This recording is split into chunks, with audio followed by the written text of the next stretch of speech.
Donnie B, and you're listening to episode 15 of Eat It Up, Buffalo Eats Own podcast and a very proud member of Audio Buffalo. Today on the show we have Nelson Starr, who most of you probably know because he brought Anthony Bourdain to Buffalo about 3 years ago to shoot a segment of No Reservations, his popular TV show. Today on the show we talk about what it was like to hang out with Anthony Bourdain, to shoot an audition tape, to get called to New York City to even film a portion of the Fanatic show. And we talk about a lot of other stuff. We talk about working as a professional musician, how he even fell in love with food in the first place, and what it's like to be an ambassador to Buffalo's food scene now. I think it was a good conversation. We touched on a lot of interesting topics, and he was a really good guest. He really opened up, and we had a good talk. So I hope you guys enjoy the podcast as much as I did recording it. And thanks. But when I was talking to you, you said you had a big gig. How'd that go? Oh, down in Florida. Yeah. It was great. I went down there with Beatle Magic. I play Paul in Beatle Magic. So that's a fairly big role. That's a pretty big role. I got to sing all the high stuff, so I can't lose my voice. It's pretty demanding in that respect. Bass stuff can be tricky sometimes. Yeah. But no, mostly it's just a lot of fun.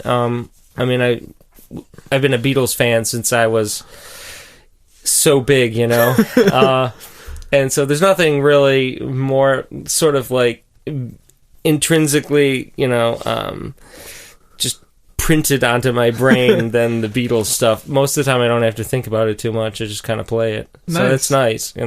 It's pretty stress-free, actually. It's got to be like... those are songs you love. Right? It's like one of the most fun gigs I'll ever do, How many shows do you do with Beatle Magic, like a year probably? We probably do, I don't know how many a year, but probably, 25 or something like that. That's pretty significant. It's not like a ton. We're not like on tour all the time, but it seems to be picking up a little bit over the years, and nice.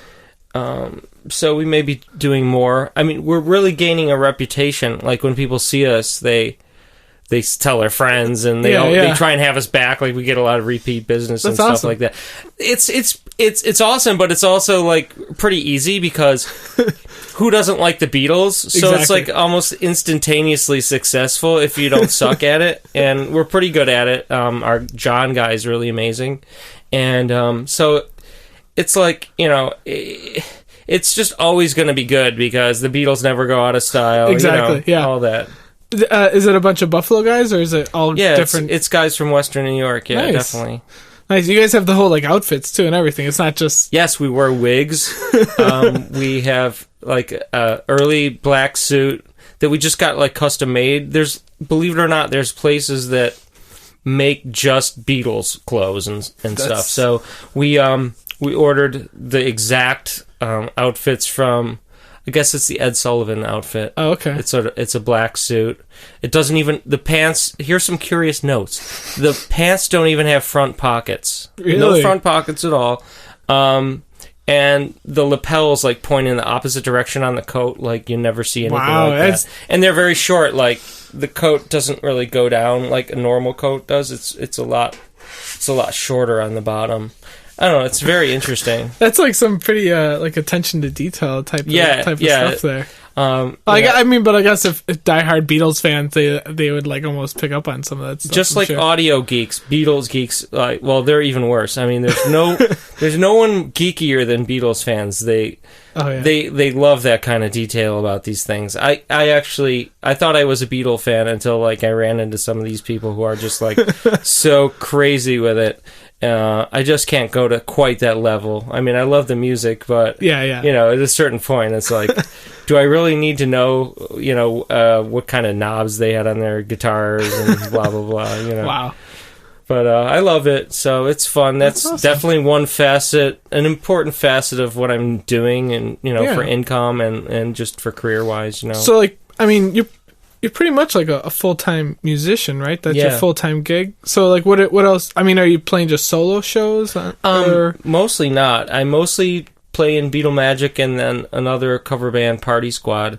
Party Squad has been around since 1985. Oh wow! And they're really popular. They do a lot of fun, big gigs, a lot of like private parties, country club work, weddings, not too many bar gigs, but we do bar gigs too sometimes. Nice. You know, it's both the bands are, I'm fortunate because they make money. Yeah. You know, and that's good. If you're going to be a full-time musician, it's going to be in a couple bands that actually make money. Yeah. Now, I mean, you know, in a perfect world, I'd be playing all original music and making, you know, 10 times the money I'm making. But in the real world, you know, you have to make some cash to get by. Yeah. So it's a lot better than having a regular job.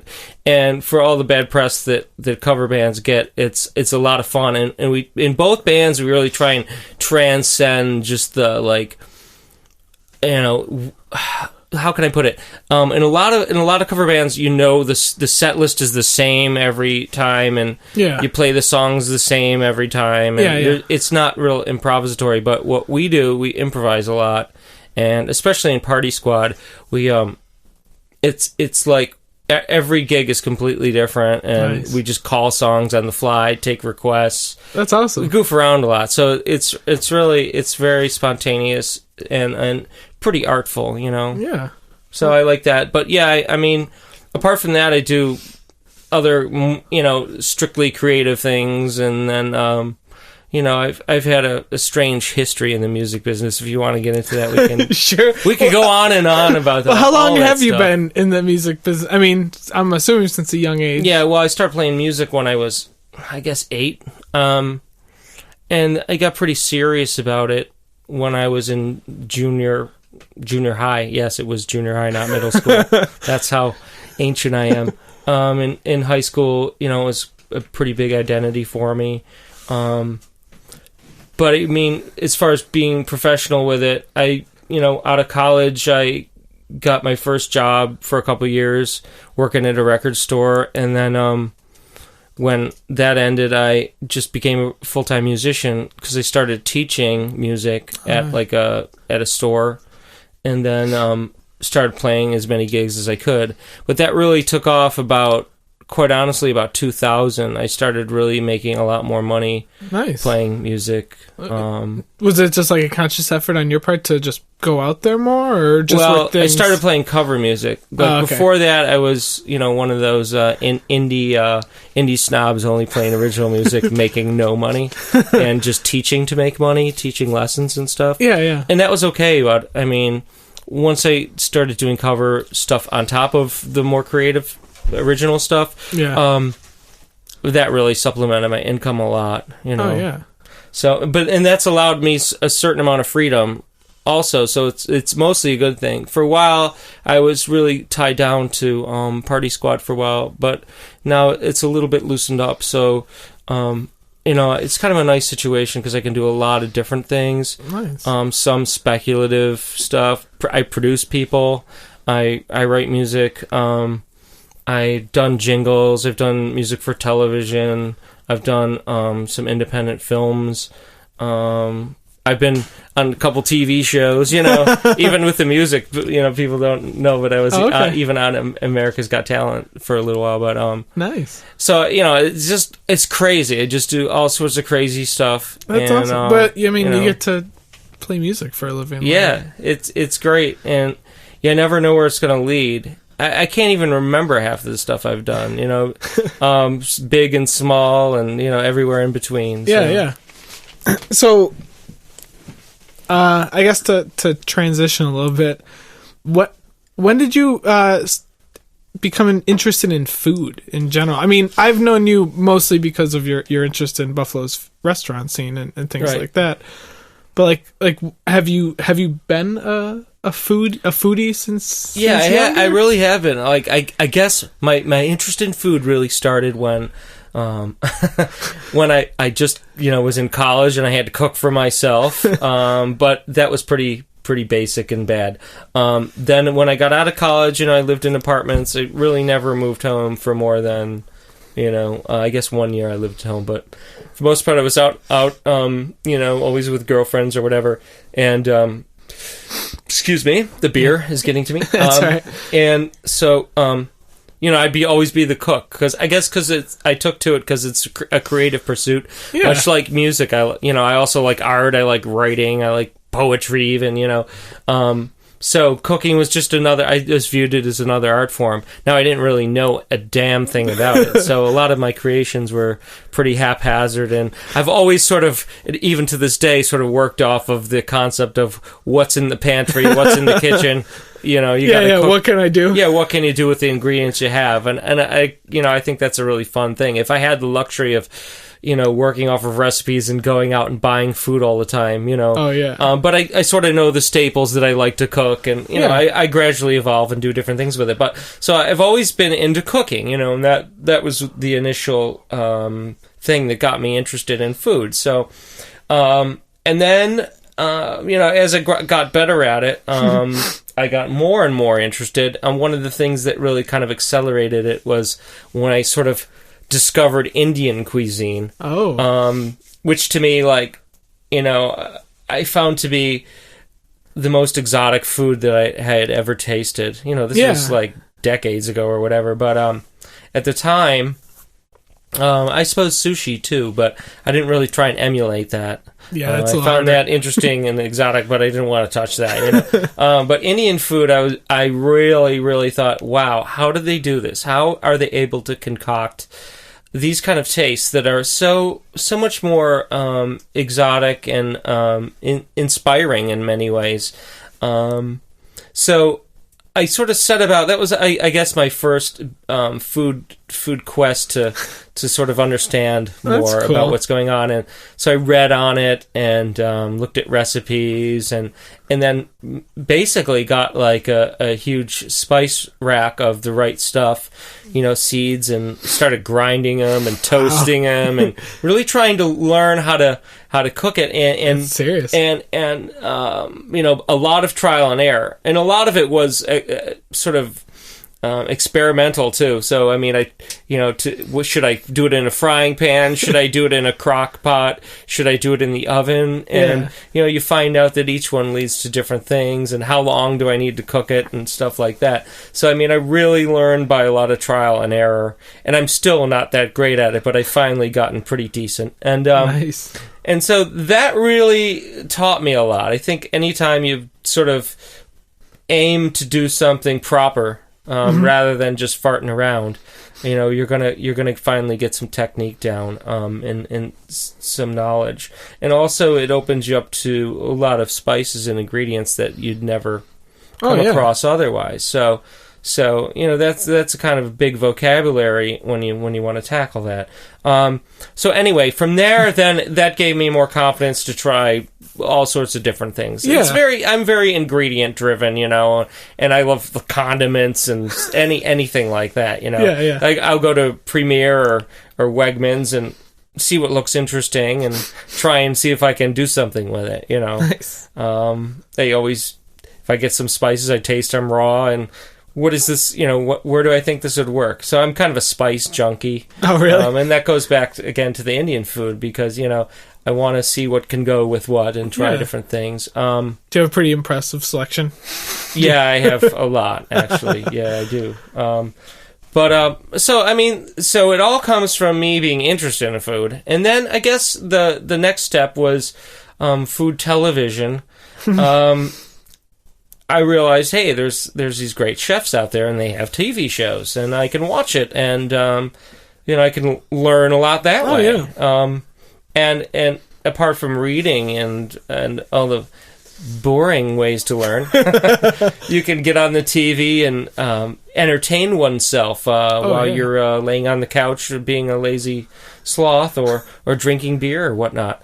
And so I just started watching shows, whether it was to the Travel Channel or the Food Network or whatnot, and I guess then, I had my favorites. I got into Iron Chef. First, it was the original Iron Chef. Yeah, the Japanese. Yeah, Japanese, and then Iron Chef America I found fascinating. People complain about all these things, but I still think you can learn a lot from it. And there's much worse things you could be watching on television. Absolutely. My philosophy on TV is, I always want to be learning something. I don't watch any shows where I'm not learning something. Okay. I just feel... So a lot of, a History Channel. Yeah, is as bad as some of the stuff is on the History Channel. Oh, well, yeah, I still watch it, Ancient Aliens is pretty hilarious. Ancient Aliens, I think, you picked the exact right show. Oh, my gosh. But you still can learn some things from there. Yes. Not much, but hey, it's still interesting.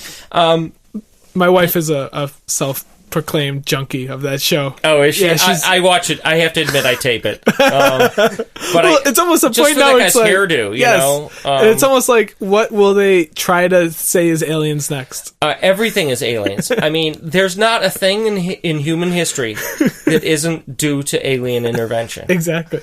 They're just they're hilarious. Anyway, but at the same time, it really is true. Like I just want to watch shows that I can learn stuff from. Yeah. And I am a bit of a TV junkie, especially late at night. After I might mix till 2 and then watch TV till 4. Yeah. So anyway, about the food TV, one of my favorite shows was obviously Anthony Bourdain. Who doesn't love that show, right? That maybe is the single-handed thing that got me into where I am now. Right. I think that, like, so many people, that's their favorite show. Yeah. Because it has the perfect combination of, well, entertainment, but also, like, a serious kind of discourse going on there. Sometimes it isn't, but, you really get to hear people talking off the cuff, unscripted, for the most part. Yeah, I think it's a really kind of unscripted show. I also like Bizarre Foods, or Andrew Zimmer. Andrew Zimmer, and I've come to really respect him. Yeah, I think he's pretty great. But whatever show I'm watching, you can always learn something. Yeah. So all that sort of led to, I'm just telling you the different aspects. Yeah. The streams converged to make me the least respected person in food in Buffalo today. So. Hey, I'm sure I'm much less respected. Donnie, you have to deal with that, right? We're all both sort of upstarts that feel like, have you ever been a chef? Have you ever worked in a restaurant? And they really like to get on us, I'm sure. Yes, I've gotten that. I actually did work in a restaurant. I worked in a pizzeria. So okay, a pizzeria. This is my pizzeria. Italian Americans on the wall only. Yeah, well, that's much more than I can say. So I guess since we've gotten to food television,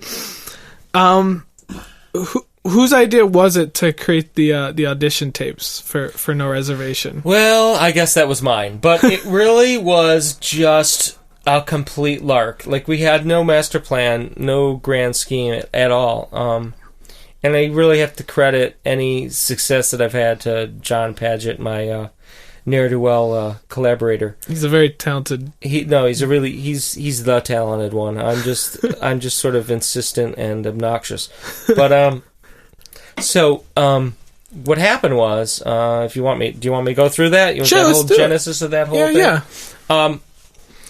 Okay, so I was just watching Tony like I always do, and like anyone does. And but he heard he was having like a contest, Travel with Tony. Yeah. It's what they call the Fanatic contest. So I'm like, I don't know. It was one of those late night. I had a few beers or whatever. And I'm looking at it and I'm going, that would be fun to make a little tape. And I right down in there, I had the idea. Well, instead of traveling with Tony to some place I don't know about. Let's travel. I like even asked myself, is that okay? Can we like travel to my backyard and like bring them here? Because I don't know if that's even allowed. Maybe you have to go somewhere else. Yeah. But I said, well, we'll go for it and see what happens. But it was just still a total pipe dream. But on a lark, like I was talking with John, I'm like, John, what do you think? Would you like go out with me just for like half a day and we'll just go to Ted's and a few other places just for shits and giggles, and we'll just film whatever happens, and we'll just have fun with it, and we'll enter this contest. Probably nothing will happen, but I think it'll just be fun. And he was really like, oh, I don't know, he really wasn't that into it because he hates doing stuff for free because people are always asking him to film stuff for free. So I didn't want to be that last pain in the butt guy that did that. But of course I was. So sort of reluctantly said, all right, I think he was just trying to be nice.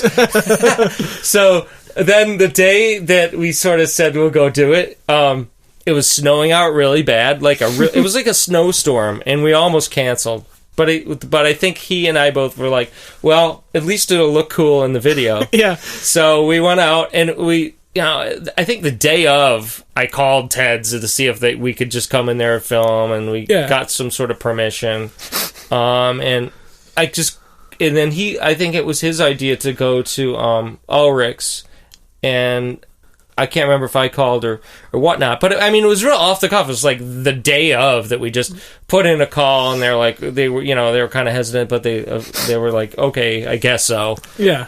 Just don't get in the way, type of thing. Yeah, yeah. So we just went out to a few places and just screwed around, and then we taped. I think like a day later or so, we taped something out front of his house, just me sitting in a snowbank. Oh, okay, yes. For the opening.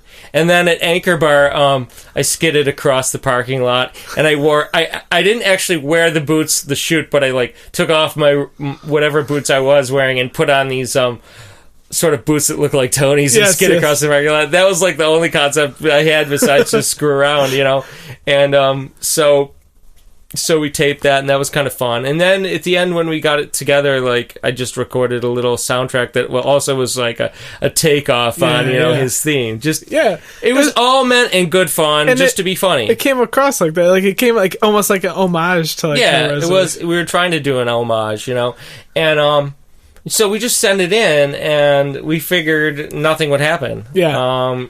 But within, I forget what it was, probably a couple of weeks, I got a call back from the producers, and they said it was one of the top videos that they had looked at. Wow. And at that point, I think I sort of started working it a little bit online, because it was up. The video was at the Travel Channel. I'm started telling people, hey, check it out or whatever. Yeah. And by far we had more views than any of the other videos. It was it was for certain number one in the views department. That's awesome. So I mean, we won in that respect, but I think there was a few videos that they thought were impressive, and that's cool. So they sort of changed the rules of the game and said, instead of there being one winner of the video contest, we'll have 4 winners. Mm-hmm. And we'll prolong the whole contest. We'll have these 4 runners-up come to New York and film it, and meet with Tony, and Tony will interview them and grill them and all this stuff. So we were all grilled, and it's by the way, the competition that you went up against was Philippines, I believe, Thailand, and Saudi Arabia. Exactly. And Buffalo. These are the 4 choices. Exactly. So 3 completely exotic locales that Tony had never done and he should have done. Yes. Especially Thailand. Yeah. Because it's such a food mecca. Yeah. And so it was really, I think, hard for him to do anything but actually Saudi Arabia, because Saudi Arabia, the woman who came to pitch that was very westernized. Mm-hmm. She spoke flawless English. She had been educated in the United States. Yeah. And at the time, with sort of the sensitivities about, and I'm not saying she didn't deserve to win, because I think she probably did, but it really fit this nice matrix whereby. Here's a woman from Saudi Arabia. All we hear is that women in Saudi Arabia have no rights, no freedoms. I think she was one of the first business leaders who was a woman in the country. So I think it really was some good PR for Saudi Arabia, certainly. Oh God, yeah. And I think because it went against expectations, it fell on really receptive ears. The whole concept, and she had a great story, and certainly Saudi Arabia is an exotic place to go visit. Oh God, yeah. So losing to that, I can't feel bad about it. At the same time, I think Tony was pretty interested in coming to Buffalo. If anything, it's probably, and I just surmised this. Yeah. The Travel Channel, may have felt that maybe there's not enough there. There wasn't enough stuff to do. And at the time, I didn't even know as much as I know now about what there is in Buffalo. And I think also Buffalo's gotten far more interesting in the food category. Oh God, yeah. Since then too. So, if that had all gone down now, I think things may have ended up a little bit differently. But at the time, because when was it? I mean, this was 2000. That was 2008, I believe. Okay. So, I think in 4 years, Buffalo's food scene has really come along, and certainly I've become more informed about it. Yeah, yeah. Well, I mean, same here. I mean, we've only been doing this since February 2009, and so like in the 3+ years we've been doing it, everything's changed. Like, I really just see an explosion, and I would never ever take any credit for it, but it did seem that the Bourdain episode, when he did finally come here, sort of, I don't know, was just another thing that sort of put a fire under people's asses to sort of move Buffalo ahead. You know, there was a number of things. Well, 2009 I think was a huge year because that aired, and then the Diner, Drive-Ins, and Dive. That also aired. That also that same year. And then Nickel City Chef started. Nickel City Chef started, exactly. And I think that a lot of restaurants started using more like farm-to-table stuff. Yeah. Getting more food from farms. Yeah. Local farms. And then some of the more respected chefs sort of started getting more press. Exactly. And I think that was also due to Nickel City Chef a lot. Yeah. We started having I think Krista's really, if I could credit anyone, yes, it's all, I would really have to credit Krista as having a huge influence on sort of, I don't know, organizing and promoting the food scene in Buffalo.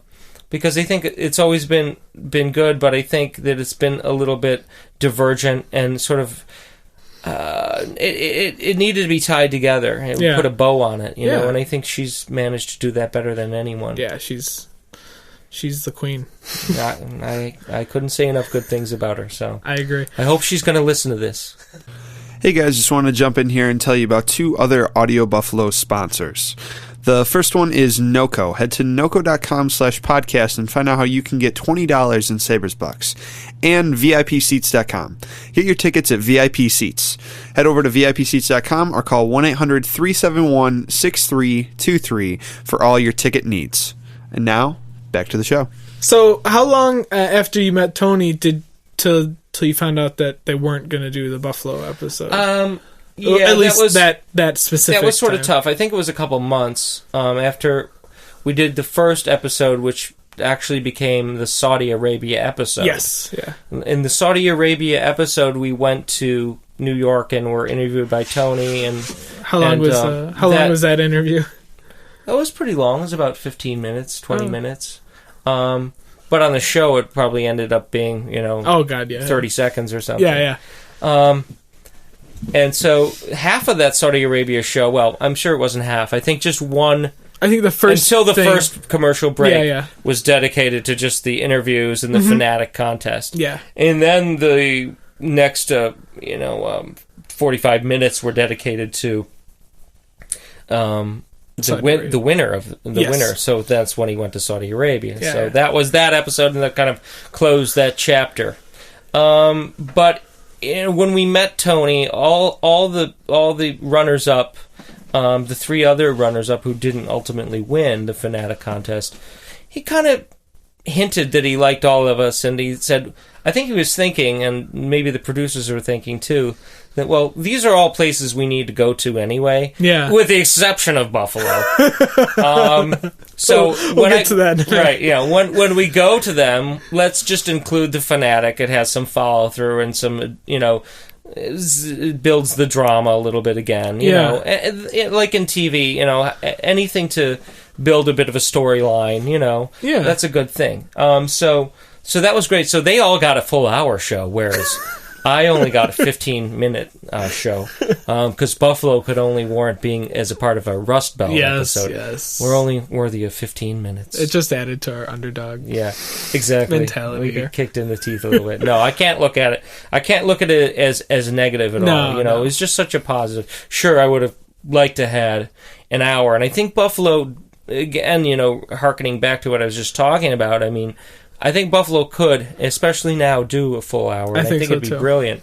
But, just to have 15 minutes, literally 15 minutes of fame, was still a good thing. So when did that, was that out of the blue that they hit you up and they're like, hey, we want to shoot something? I was a bit out of the blue. I think that, as I recall, a couple months afterwards, I sort of waited around.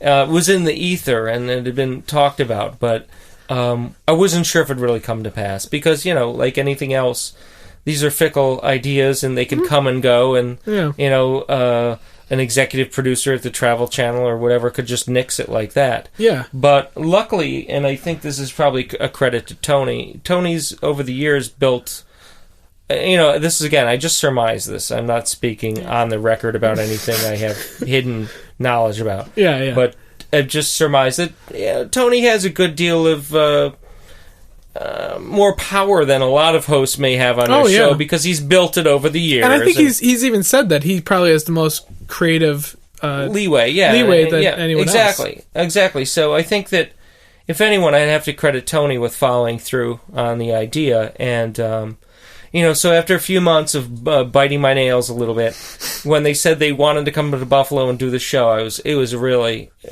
exciting. Yeah. And so we planned a lot for that. So how did that work? Did you have to send them ideas that you had? Or? Yes. I worked a lot on getting that together, actually. I didn't get a producer credit or anything, which is fine. But in many respects, I may have gotten, it might have been legitimate to get some sort of associate producer credit or something even, more. But that's fine. I don't care about credits. Yeah. The point of the fact is I worked to organize the thing as in a lot of ways. First, I just came up with ideas, and I sent a heck of a lot of ideas their way. Most of them were nixed. And then, so people, that get mad at me and hate on me and all this, why didn't you go here? Why didn't you go there? Oh, yeah. Well, a lot of those places that they mention are places that I had on the list. But for some reason, the producers that were working with Tony, who really were, it wasn't Tony I was working with to organize the show, it was his producers. So they, and I can't really explain it so much, but they really were attracted to I guess the only way to say it is the German heritage of Buffalo more than anything else. Really? Because they wanted to go to Ulrich's, yeah, which ostensibly is a German sort of background and food and all that. And then they wanted to go to Schwabel's, which is also mostly a German type thing. Yeah. And of course they wanted to feature beef on weck and not chicken wings. So that was all good, but I made them aware of it when they sort of made their final choices. I said, "Well, look, I don't know if you know this, but you're going to Ulrich's and Schwabel's," and I said, both places are great, and I it's not like I wouldn't want you to go to them. In a perfect world, we'd go to every place that's great. Yeah, but we got to think about this because both places are essentially very similar. German food with, beer and fun cocktails. And a good beef on weck. Beef on weck at both. I mean, they're a bit redundant. Let's just face it. They both even have liver dumpling soup on the menu, for instance, and I remember mentioning that to them. But they were really kind of quick to say, well, this is where we want to go, or I don't know. They may have said this is where Tony wants to go. So I don't know. So that's just what they decided to do. And so, that we didn't cover Polish, and that we didn't cover Irish, and we didn't cover Italian. All the people want to cut my nuts off not going to these places, but I'm not responsible for it. Exactly. So I could only just go along with it, and, I look at it, no matter what, we got to look at it as a plus, and it really was. But some people just really get bent out of shape about it. You know what, though? Like, even if you had a full hour, I still think there'd be people who'd be bitching that you didn't cover something. And, yeah, absolutely. You're never gonna... I mean, so... we'll get to the other thing that people bitch about, as long as I'm, getting it off my chest, they really kind of bitch about, what place is best. Yes. And I think that's kind of silly. And I don't think that's ever been part of No Reservations. That's never been part of No Reservations, nor is it really part of most food shows. Yeah. It's not a competition. Yeah. And I went with a noted food writer, and I respect him very much. He's someone that I really look up to. But at the time, he sort of made some criticisms that why would we go to Schwabel's for roast beef when he considers what do you call it? Charlie the Butcher. Yeah. He considers Charlie the Butcher to be better. Yeah. Well, okay. Well, so you rated Charlie the Butcher better than Schwabbles. Yeah. Big effing deal. Yeah. I mean, it's like saying that Schwabbles or Schwabbles, however you say it, that it's like horrible. It's not that it's horrible and totally you can't respect it at all. Plus he had a bad experience there, but me and my family have been going there. We've never had a bad experience there, and we think the beef is really good. But anyway, the point being, it's not that you only go to the best, and as if that's some objective thing anyway. Exactly. As long as they're in the ballpark. I mean, we could have gone to Eccles. We could have gone to any of those three places, and I'm sure more. Oh, God. But as long as we're going to one of the places that's, one of the top places. Exactly. And let's face it, this is a TV film medium, so Schwabbles really just had that together. They loved the way it looked.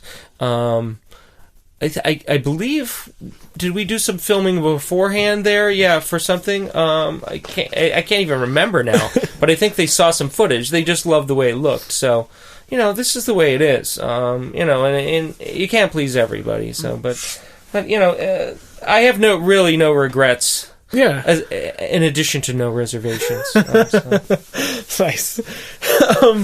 How long did you actually get to hang out with Tony? Was that like Not enough. I don't want to give anything away, and I hope they don't sue me for all the stuff I'm saying about the production. We're pretty under the I'm radar. Sure they'll be hearing this, right? This is a really big show, right? Yeah. The show has like millions of listeners, right? About. It fluctuates million and a half every week. But, no, so like, there's things I could say about Tony, but I just won't, because I don't want to, crush everyone, everyone's love affair. No, actually, all I could say about Tony is wonderful things. Really, I think he's a really good guy. I think he's an ethical guy. I think that he's thoughtful. I think he's got well-mannered. In fact, a lot of people think that he's a real bad boy and real rude. It does seem sometimes like it's potty a mouth. act. Like that he plays it up on camera a little bit. Yeah. I mean, I think if you watch like the show, even sporadically, but certainly if you watch every episode, like I do, because I'm like a fan geek like that. No, but if you really follow the show, I mean, yeah, you could just tell it's an act. I mean, not that there's not a large kernel of truth to his personality. I think obviously his personality is there, but you can tell when he's being more real, and you can also tell when he's kind of being funny. Yeah. Tony is a very multifaceted person. I mean, here's a guy who's really well read. He's well educated. He can be extremely giving. He's a political liberal. He's, yet at the same time he comes off as very critical and mean-spirited and stuff like that. So, I mean, he's got many different facets to him, and to try and reduce him down to one thing it's just not going to work. The more you try and do that, the further you get from the true reality of what Tony Bourdain is. But what I can say about what Tony is, and of course I don't know all the way either. I can only talk about the certain special privileged position that I had at the time, which was all too short and all too skimpy and all that.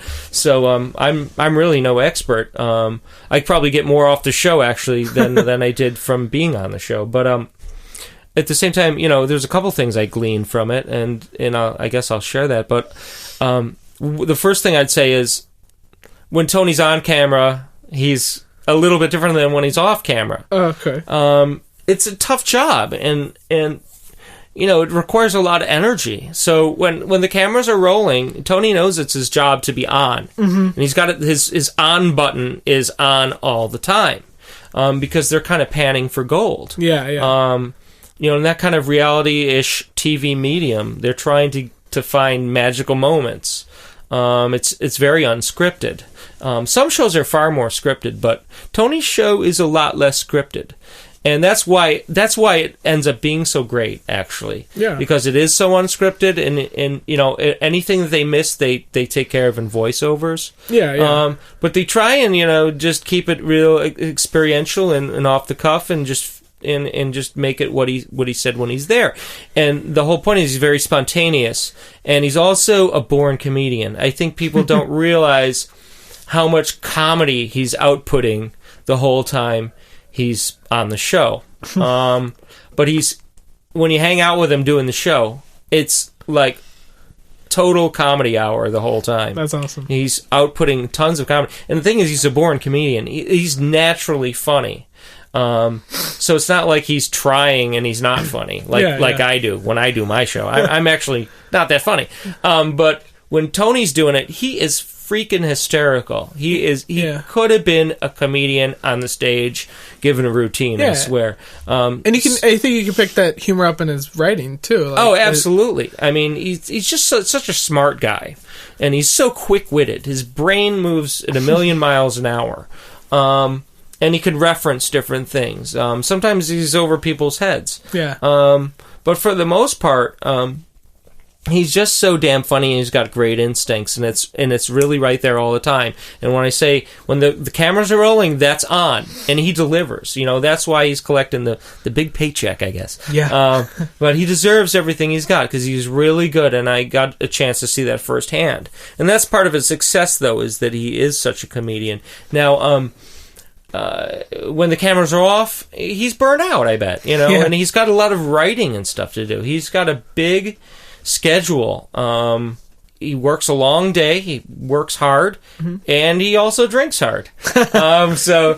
So at the end of the day, you know, he's not going to party after the show. He's been partying on the show. So, yeah, exactly. You know, there's not a lot of left in the fuel tank after the show's done. So, I mean, of course, the first night I'm like, you know, we finish up at Ulrich's. I'm like, hey, you guys want to go out and let's party now. The shoot's over. Let's party some more. And they're like, well, we're going to retire and go back to the hotel room. We haven't checked in yet or whatever. You know, you have to understand this when you're doing it day in and day out like that. Oh, God, yeah. You know, his on-camera moments are the party.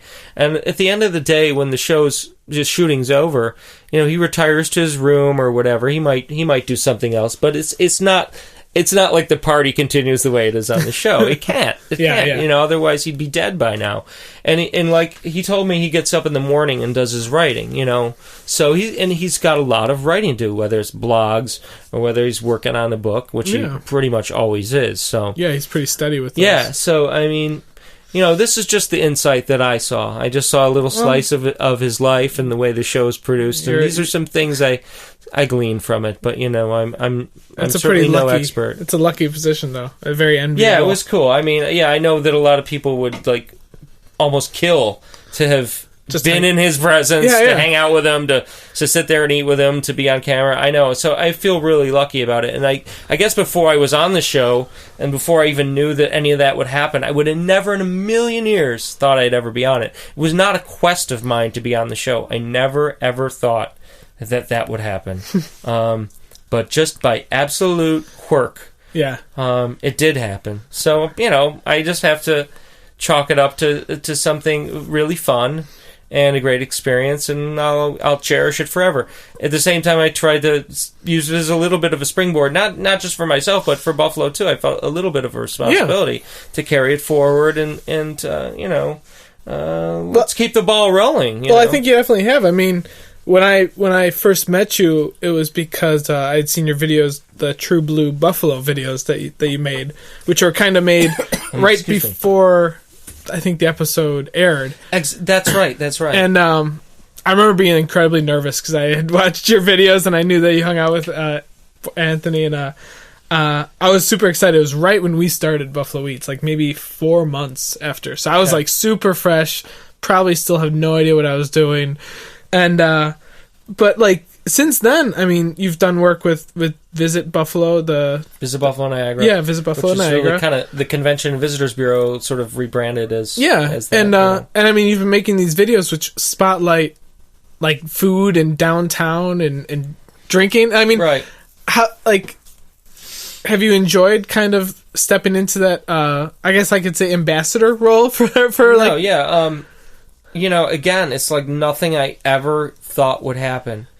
At the same time, I kind of feel that I was raised up and trained for it a bit, because in the first case, just being a performer in music sort of gets you a little bit used to it. Yeah, you might... I know about production values, like making a radio show and microphones and all that stuff. And I know a little bit about film, and I'm a TV and film buff, so I was a little bit prepared, but also from watching so much food TV and also watching Tony's show a lot. Yeah.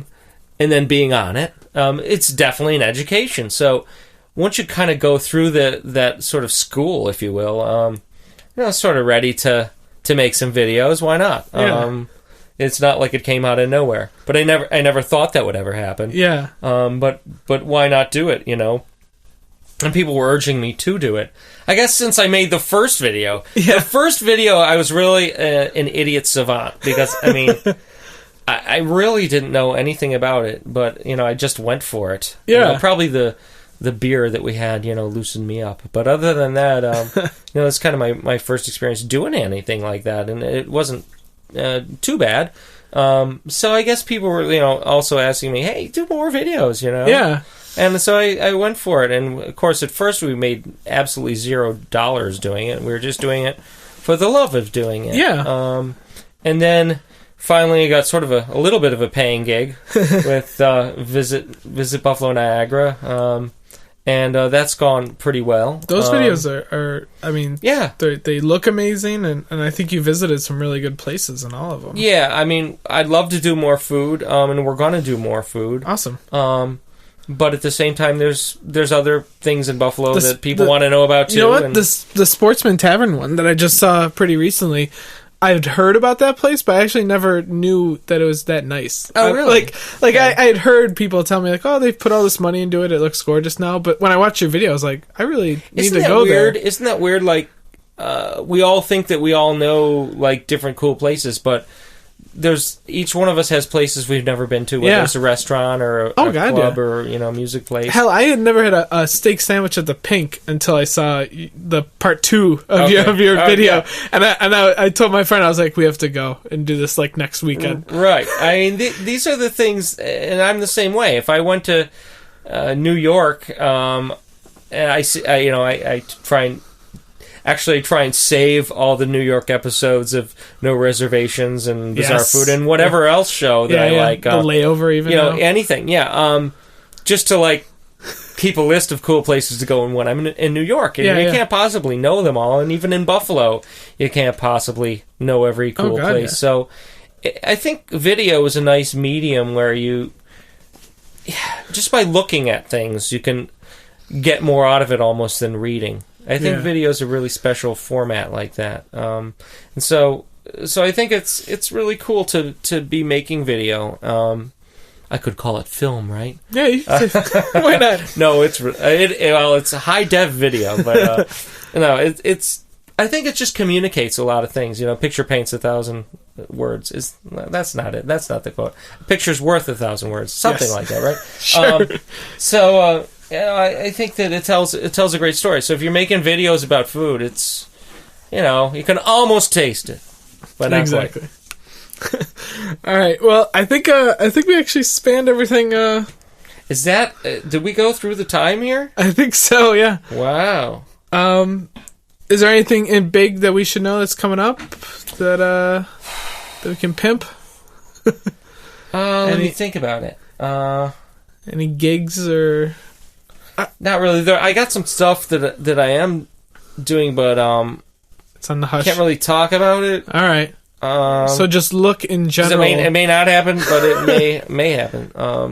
But yeah, just keep your eyes and ears peeled. I've always got new schemes going on. Since the first crazy scheme worked out, I figured, why not try other schemes? Why not? It can work. Yeah.